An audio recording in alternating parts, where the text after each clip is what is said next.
You're on. Well, good morning and welcome to the Monday Morning Kickstart Call. We are truly expanding our tent pegs. You can see that we have Curtis and Dan and Ed and Mary. Good morning in the coffee shop, and others will be coming around here for sure. We've got Kelsey, who usually joining us from South Africa. She just announced she's in Germany. So here's Kelsey from Germany today. Chris from Iowa. And let me see, we have 9 participants, and that includes Antonia, Chris Peterson, Jim Schrock, a few people on the phone that I can't really tell who you are, and the rest of us. But I just want you to get the sense that we are joining together remotely from around the earth and just continue to foster that that connectivity. And let me tell you what I'm going to do today is just give you a few little updates from the weekend. And the title of the message is Power. Or was a little too big. Yeah, can you mute y'all, Curtis, or not? Yeah, perfect. So the power of doing the simple things. Can you hear me okay? Not if everybody can hear me. Mary, can you hear me? Yes, okay. So I'm going to talk to you about the power of doing the simple things you know to do, and here's why.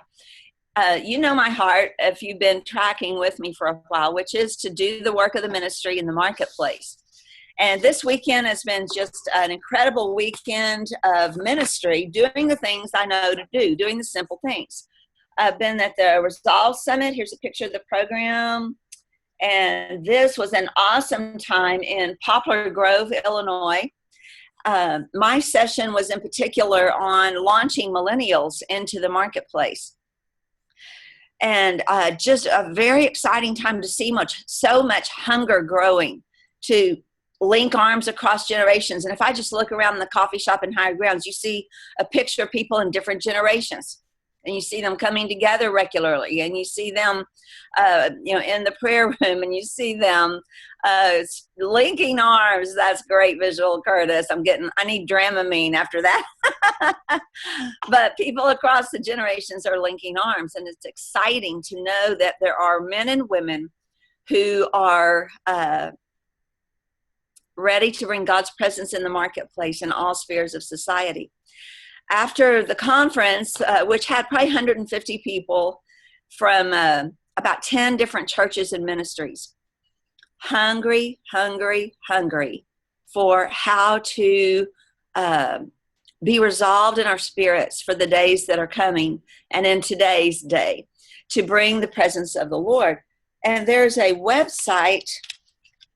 Can y'all see that? This is where the conference, I can email it out for those of you that are on the phone. I'm showing a little website where the teachings are posted from last night. And I'm just going to tell you, there's something happens when you speak out of town. It's a good thing. And it is just been such a pleasure to just run in these circles where people are doing all the stuff to do the thing to get the people in the room. And what happens every time I take my notes, I take these little slides. This is how I speak usually. I print out my slides like this. And basically, for those of you on the phone, I'm showing it just a little picture. As I just print my slides out, and I have all these pictures and scriptures and notes and whatnot. And, every time it's like, so Lord, what are you going to want to do? What are you going to want to say? Because you want to always keep it fresh. You don't want to just give, yesterday's anointing. But the truth is, the core messages are in here. The core teaching is in here. And so I've been faithfully taking these messages out, taking them out. No, here's a book that's got a lot of them collected, the whole Impact Your Sphere of Influence. So what's the point of me saying that? I have been doing the simple things to capture the teachings that the Lord's giving me and to try to make them accessible through this call, through saying yes to these conferences. And I want to say that to you because some of you are doing things that you feel like, why does it matter anymore? Why do I do this every day? Why do I go to the prayer room? Why do I journal my notes? Why am I doing the Bible study? Why Why am I still trying to get this business off the ground? Why? I mean, the questions mount up in our minds when we cannot see the connection to the fruit that God's bringing, and just doing the work every day, doing the work every day. Is that resonating with you? Sometimes we just get tired. Sometimes we cannot see the fruit. And I just want to tell you today that if the Lord's given you your job, he's given you your job, he's given you your ministry, he's given you a vision that you're working on, that I don't want you to quit doing the simple things that God's put before you. And I'm going to give you some encouraging reasons to believe me on that. So at the Resolve Summit, it's time for my session, and the whole computer crashes, their system. And so the slides won't come up on time. It's all crazy. It's all out of sync. And, but God, right? But God. So I had it prepared. I delivered it anyway. We're not dependent on slides. We're not dependent on systems that may crash in the future. We're not. God's will, God's presence, God's transforming presence is not going to be held back by circumstances we encounter. And what you have to do, what you're invited to do, is to be steady in the simple things God's given you to do. Be steady.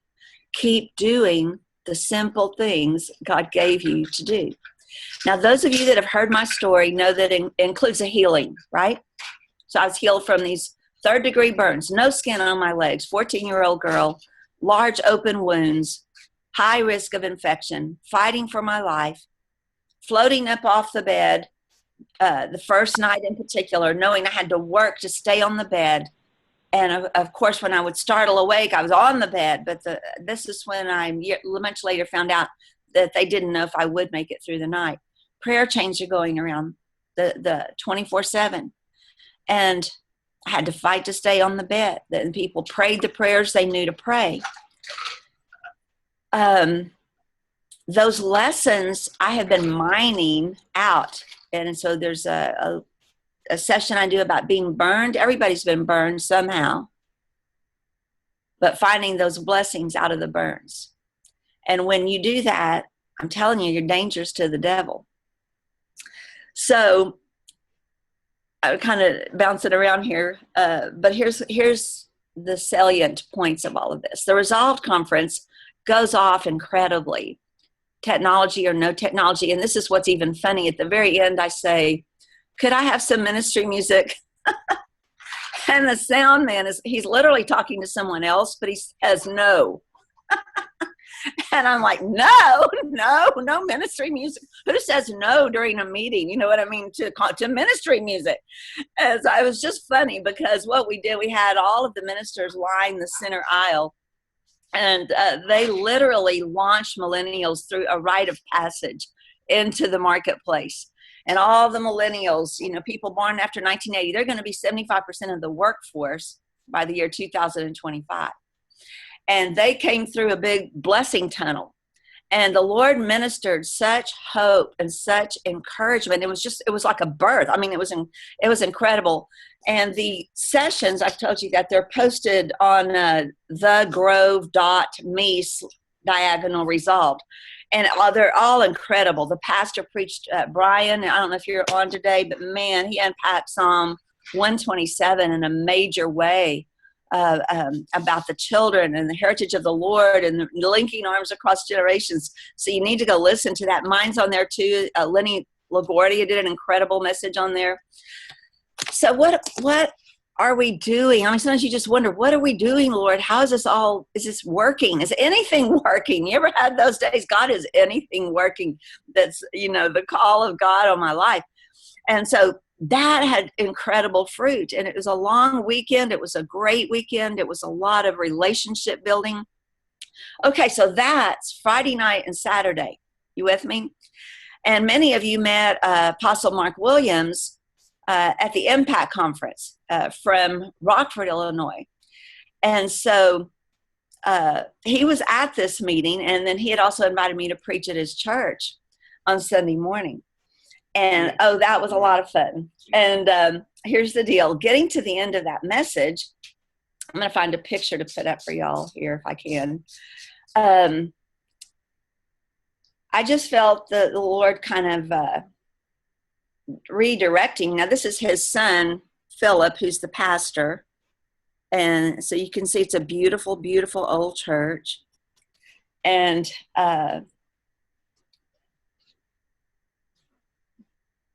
some of the folks there. Have one more to show you. Oh, this one I like. Do you see that man's blue hat? I love that. My daddy was a hat man. He would dress to the nines. So I found me some new hat friends here, as you can see.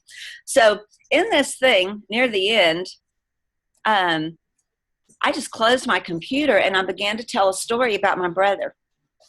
And I didn't know that there were 3 women in the audience who are sisters who lost their brother that week. And the whole story that I unpacked, God used it to minister to them. So the whole church did a ministry time for this family. And one of the women said, I wonder, does she know what she's doing? And I said, well, probably not, but God does. And so the Lord redirected the whole sermon. But what was I doing? I was doing the simple things I knew to do. I was telling the story, burn but blessed, telling the journey. So that's Sunday morning. Well, before church is over, I start getting texts from Kim Seidel. And many of you know Kim. She and her husband were in our presence there in Kansas City for over a year. They had invited me and Rick to come up to their new farmhouse in Madison. And that's where I was supposed to do this call from their kitchen table this morning. So she texts and she goes, hey, there's a meeting in Chicago. I've got you on the agenda. You can have the whole program. It's the Hub Ministries. It's HUB, the acronym. It stands for His United Body. And I sent an email to you about that. You can see what the program is. But they just gather in a hotel and have church, And they have a lot of people come through. Heidi Baker comes here often and many other very well-known names. And so she put out that we could take the meeting. So I'm talking to you today from Indian Lake Resort, which is the hotel where we had this meeting. So that started at 7. We took a little break around 10, went out to see the blood moon, came back in, did some more ministry. Very end of the thing, I gave a ministry call. What do you do? What are the simple things you know to do? Give the ministry call, music or no music, slides or no slides, whatever's going on, give God a chance to work. And here's a verse I've really been ministering out of a lot. And Will Ford brought this verse up at our conference, and God had highlighted it to me earlier this year. It's Mark 6:56. And it says, wherever he entered into the villages, the cities, or the country, they laid the sick in the marketplace. They just laid them out in the marketplace. And they begged him that they might just touch the hem of his garment. And when people talk about, do I have a calling in the marketplace? Does it matter? Do I need to be in the marketplace? I'm telling you, in the marketplace, God's got the sick all laid up, all laid out for you. They're all around you, and they are begging for a touch from the hem of God's garment, for hope, for healing. And you look at somebody, you can see the despair on their face. You can hear the cry in their voice, and there's a way for men and women in the marketplace to minister. Okay, so that's ministry time, right? So all these people lined up, and we haven't even been asleep but just a few hours here and here, wherever we are. And so here's the thing. This woman's coming down on a cane, and she is hurting, and she has been sick. I don't know much about this condition, RSD, a severe nerve pain, and she's on a cane for 5 years. Her foot's frozen, her toes are frozen. For 5 years, she can't move them. She had all this contraption on her foot because she can't stand for any material to touch her toes because they are in such great pain. And I prayed for her just like I've prayed for a million people or a lot of people over the years, however many it is. And I said, Lord, heal her inside and out. Heal her inside and out. And so went on to the next person and the next person and the next person. Well, it's almost midnight. praying for the last guy. And she comes in, there's this all this hubbub back there. She has no cane. She is running around the room like those TV shows when you wonder if it's real. Well, I know, I watched this one up close and personal. And she said, I just walked out with my friend and I started showing her how I could move my foot. And she said, my friend said, you can't do that. And she goes, I know, but look. And she could do that. And so she yanked off her sock and her toes had been green with whatever the condition is. And they're not green. They have circulation. And she is in a better place because God touched her. And so what I want to tell you that today, to say that I don't want you to quit doing the simple things that you know to do. Preach the gospel, pray for people, go in the marketplace where God's got the sick all laid out for you. These people came because it was a marketplace meeting. And I want to just encourage you with that today, this day, as you go out to do your projects, your work, whether it's in the community, whether it's in a job, from your home, I don't know where God's got you. We're scattered all over. Got people on the call from all over. And I also met people this weekend that were at our Impact Conference that I didn't even get to talk to at our Impact Conference. I didn't even know they were there. And people are at these meetings are saying, there's some of them on the Monday morning call today. And so I'm doing things that sometimes look like nothing is happening. But I just want to tell you, God is at work. God doesn't sleep. And if you just continue to do the simple things God's put before you, continue to hold them before the Lord, continue to pray for God's blessing on them, I believe you will see the fruit that you hunger to see.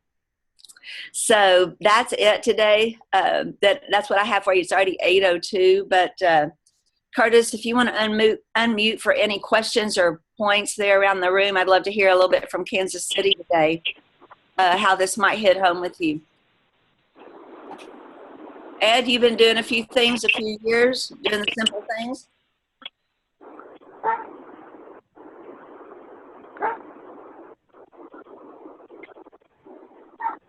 We have any Kansas City comments? I hear a dog barking. We got a dog comment. Very good. Somewhere. Linda, Ed asked if you could requote that verse. The reference. The reference. Mark.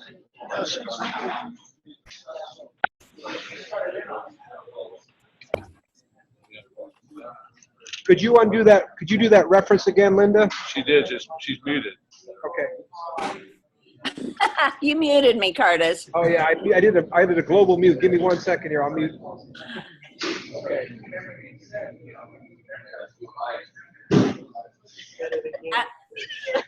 No. Okay, you're unmuted. Could you do that reference again one more time, Linda? I'm going to give you this reference for the 10th time. Mark 6:56. And Mark 6:56. Oh, I'm in the wrong chapter. Ed was in the wrong chapter, Linda. Ed, get on the right page. Now Well, what? listen, There it is. Yes. there it is. The sick are all laid out for you, all around you. All you got to do is bring them a little touch from Jesus. Wow, that's impressive. And that's your assignment. So everybody says, what's my assignment? And that just may be it. What, Dan?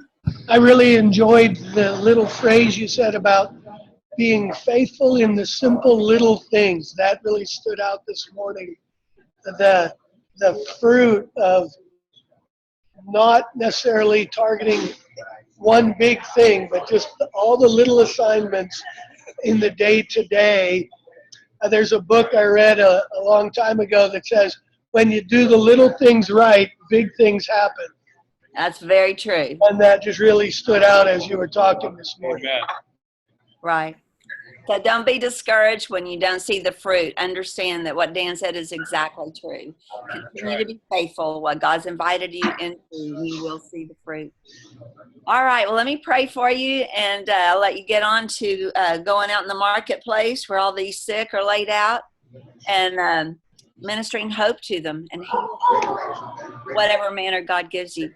Father, bless the folks on the line with us today. We thank you so much for your work in the earth, for your work in our lives, your work in our bodies. And we ask today for just a new resolve. That's the title of the conference for this very reason that Brian had, resolved. Resolve to do the things in your heart, the things in your life that God's given you to do, and be faithful, be steady in the little things. And you've got a big God who will bring them together at just the right time, and you will see fruit. Don't be weary in well-doing.